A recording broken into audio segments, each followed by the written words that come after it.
Welcome to Nandu பாப்பா kitchen. இன்றைக்கி நம்ம என்ன பார்க்க போகிறோன்னா தீபாவளி ஸ்பெஷல் அதிரசம் தாங்க. எப்படி செய்யலான்னு பார்க்கலாம்.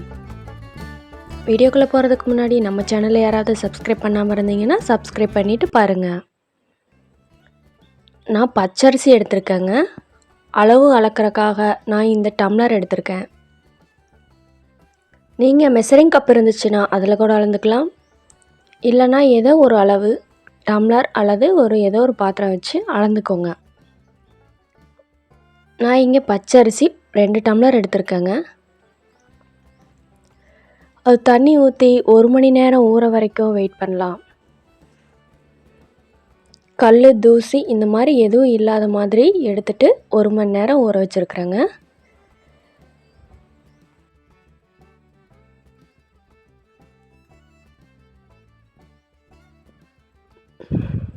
ஒரு மணி நேரம் ஊறினதுக்கப்புறமா அரிசி இந்த மாதிரி இருக்குதுங்க.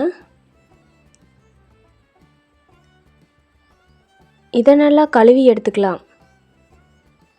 கழுவி எடுத்ததுக்கப்புறமா இந்த மாதிரி நான் ஒரு துண்டு எடுத்துருக்குறேங்க. நீங்கள் எந்த காட்டன் துணி வேணால் எடுத்துக்கலாம். அதில் நான் எடுத்து வச்ச அரிசியை சுத்தமாக களைஞ்சி எடுத்துட்டு இந்த மாதிரி தண்ணி கொஞ்சம் கூட இல்லாமல் காய வைக்கிறேங்க. நிழலில் தான் காய வைக்கிறேன், வெயிலெல்லாம் காய வைக்கல, நிழலில் தாங்க காய வைக்கிறேன். நல்லா பரப்பி விடுங்க. அப்போ தான் நல்லா தண்ணி எல்லாம் அது வடிஞ்சு அரிசி வந்து பொலபொலன்னு நல்லா காயும். உதிரி உதிரியாக வர மாதிரி அரிசி நல்லா காயணுங்க. நம்ம மாவிளக்குக்கெல்லாம் காய வச்சு அரைப்போம்ல, அதே மாதிரி தான் இதுக்கும். இது ஒரு கொஞ்ச நேரம் நல்லா காயட்டும். ஓரளவு காஞ்சதுக்கப்புறமா அரிசி நீங்கள் இப்படி எடுத்து பார்த்தீங்கன்னா கையில் லேசாக ஒட்டுற மாதிரி இருக்கும். இதுதான் கரெக்டான பதங்க. இதுக்கு மேலே காய வேண்டாம், எடுத்துடலாம். அரிசி வந்து இந்த மாதிரி கையில் 1 2 ஒட்டி இருக்கணுங்க. அது கொஞ்சம் ஈரப்பதம் இருக்கணும். இந்த மாதிரி டைமில் நம்ம மிக்ஸி ஜாரில் சேர்த்துக்கலாங்க. அரிசி எல்லாத்தையும் இந்த மாதிரி ஒரு மிக்ஸி ஜாரில் சேர்த்துட்டு நல்லா அரைச்சிட்டு வந்துடலாம். ரொம்ப பவுட்ரு மாதிரி அரைக்கக்கூடாதுங்க, கொஞ்சம் கொரகொரப்பாக. ரொம்ப பவுட்ரு மாதிரி மெலிசாக அரைச்சிடக்கூடாது. கரெக்டாக கொஞ்சம் கொரகொரப்பாக அந்த மாதிரி லைட்டாக அந்த மாதிரி இருக்கணுங்க. நசுக்கி பார்த்தீங்கன்னாவே தெரியும் எப்படி இருக்குன்ட்டு. இது நீங்கள் சலிக்க தேவையில்லை. ஒருவேளை உங்கள் மிக்ஸி ஜார் நல்லா அரைக்காமல் அரிசி 1 2 முழுசு முழுசாக இருந்துச்சுன்னா வேணால் நீங்கள் சலிச்சிக்கலாம். இந்த மாதிரி கொஞ்சம் ஓரளவுக்கு நைஸாக அரைச்சிருந்துச்சுன்னா நீங்கள் சலிக்க தேவையில்லைங்க. இதை அப்படியே யூஸ் பண்ணிக்கலாம். இது ஒரு ஓரமாக எடுத்து வச்சுட்டு இந்த மாதிரி ஒரு போசியில் நான் நாட்டு சக்கரை தாங்க எடுத்திருக்கேன். நீங்கள் வெல்லம், கருப்பட்டி எது வேணால் எடுத்துக்கலாம். இன்றைக்கி நான் 2 டம்ளர் அரிசி எடுத்தல, அந்த டம்ளர்லேயே 2 டம்ளர் நாட்டு சக்கரை எடுத்துருக்குறேங்க. அந்த நாட்டு சக்கரை கரையிறதுக்கு 1 டம்ளர் அளவு தண்ணி ஊற்றிக்கிறேன். அளவுகளை பாருங்கள். 2 டம்ளர் அரிசி எடுத்தோம்ல, அதுக்கு 2 டம்ளர் சக்கரை சேர்த்துருக்குறேன், 1 டம்ளர் தண்ணி சேர்த்துருக்குறேன். இதை லேசாக அடுப்பில் வச்சு சூடாக்கிக்கலாங்க. லேசாக அடுப்பில் வச்சு சூடானதையும் இந்த மாதிரி கரைச்சி விட்டுக்கோங்க. சக்கரை லைட்டாக கரைஞ்சா போதுங்க. இந்த மாதிரி கரைஞ்சதுக்கப்புறமா இந்த மாதிரி சக்கரை நல்லா கரைஞ்சதுக்கப்புறமா ஒரு வடிகட்டி எடுத்து அதை நல்லா வடிச்சுக்கலாங்க. இதில் தூசு மண் நிறைய இருக்கும். அதனால் ஒரு வடிகட்டி எடுத்து நல்லா வடித்து எடுத்துக்கலாம்.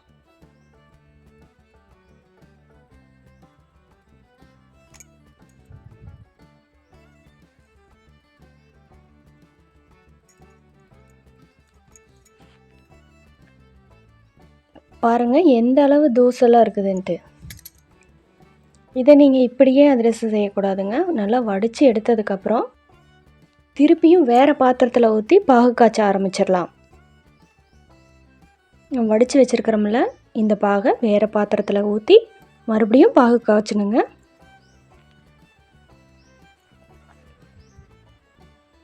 அதுக்கு இந்த மாதிரி ஒரு பாத்திரம் எடுத்துருக்குறேங்க. நம்ம வடித்து வச்சோம்ல பாகு, அதை இதில் சேர்த்துருக்குறேன். சேர்த்துட்டு சிம்மில் வச்சு நல்லா கொதிக்க விடுங்க.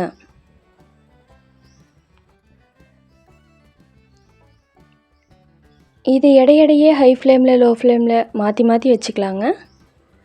நீங்கள் ரொம்ப ஹை ஃப்ளேமில் வச்சிங்கன்னா பாகு ரொம்ப கெட்டியாயிருங்க. அப்புறம் பாகு கெட்டியாச்சுன்னா அதிரசமும் ரொம்ப கெட்டியாயிரும். இடையிடையே மாற்றி மாற்றி வச்சுக்கணும். இது நல்லா ஓரளவு கொதிச்சதுக்கு பிறகு சுக்கு, ஏலக்காய் இதெல்லாம் பொடி பண்ணி வச்சுருக்கேன். அதையும் இதில் சேர்த்துக்கலாங்க. கரெக்டாக 1 ஸ்பூன் சேர்த்துருக்கேன். அது சேர்த்ததுக்கப்புறமா நல்லா கலக்கி விட்டுக்கலாம்.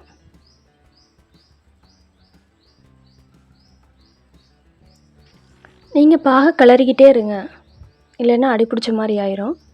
இது ஒரு ஸ்டேஜ் இந்த மாதிரி கொல கொலன்னு வந்ததுக்கப்புறமா நீங்கள் தண்ணியில் விட்டு பார்த்தீங்கன்னாவே தெரியுங்க. இது பார்த்தீங்கன்னா கரைஞ்சி ஓடுற மாதிரி இருக்கக்கூடாது. இது அப்படியே நீங்கள் ஒரு ட்ராப் போட்டிங்கன்னா அப்படியே நிற்கணும். இது வந்து கரைஞ்சி ஓடுற மாதிரி இருக்குங்க.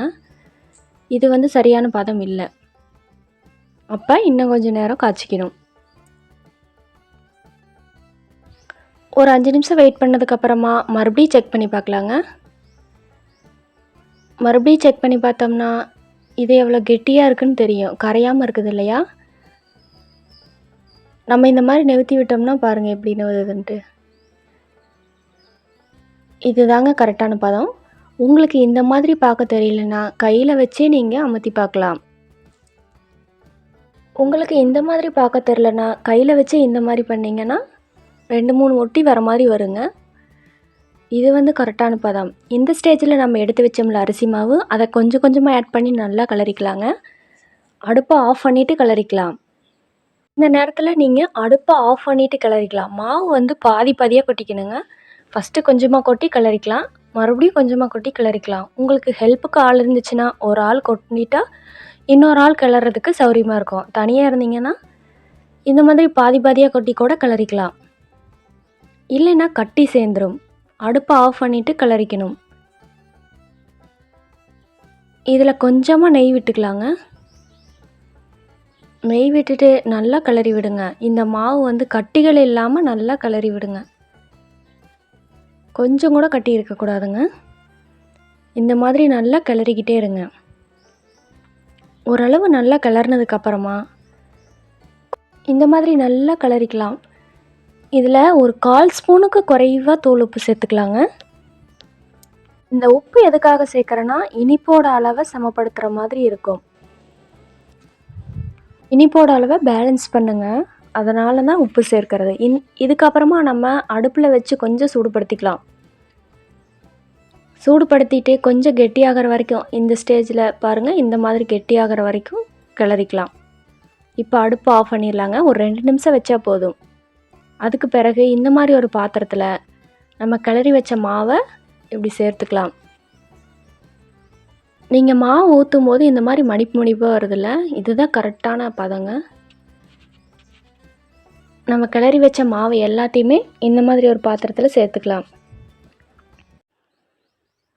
பாருங்கள், இந்த மாதிரி வேறு பாத்திரத்துக்கு மாற்றிட்டோம். மாற்றினதுக்கப்புறமா இது ஒரு 24 மணி நேரம் அப்படியே இருக்கட்டுங்க. எடுக்க வேண்டாம். மூடி போட்டு மூடி வச்சுட்டு அப்படியே இருக்கட்டும். அதுக்கு முன்னாடி கொஞ்சமாக நெய் வந்து மேலே தடவிக்கலாம். மேலே ஒரு மாதிரி காஞ்ச மாதிரி ஆயிருங்க. அதனால் லைட்டாக நெய் தடவிக்கலாங்க. சுற்றியும் நல்லா தடவிக்கலாம்.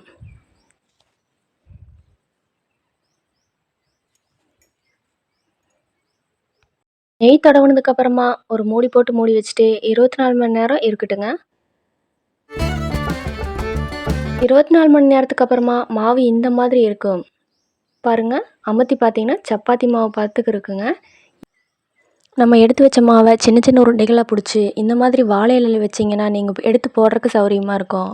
நடுவால் இந்த மாதிரி ஒரு ஓட்டை போட்டுட்டு ரொம்ப மெலிசாக போட்டுறக்கூடாதுங்க. ஓரளவு தடிமனாக போடணும். அதுக்கு பிறகு இந்த மாதிரி ஒரு பேனில் எண்ணெய் நல்லா காஞ்சதும் நம்ம எடுத்து வச்சுருக்கிறோம்ல அந்த அதிரச மாவை இதில் சேர்த்துக்கலாம். இந்த சைடு ஒரு நிமிஷம், அந்த சைடு ஒரு நிமிஷங்க. அவ்வளோதான் வேகணும், இல்லைன்னா தீஞ்ச மாதிரி ஆயிரும். பாருங்கள், வெந்ததுக்கப்புறமா இந்த மாதிரி திருப்பி திருப்பி விட்டுக்கணும். நீங்கள் ரொம்ப நேரம் வேக விட்டிங்கன்னா ரொம்ப கெட்டியாயிருங்க. 1 நிமிஷத்துக்கு அப்புறமா எடுத்துடணும். இந்த மாதிரி எடுத்ததுக்கப்புறமா நம்ம அதிரசம் சூப்பராக ரெடி ஆயிடுச்சுங்க. இது போன்ற மேலும் வீடியோக்களுக்கு ஷேர் பண்ணுங்கள், கமெண்ட் பண்ணுங்கள். நம்ம சேனலை மறக்காமல் சப்ஸ்கிரைப் பண்ணுங்கள்.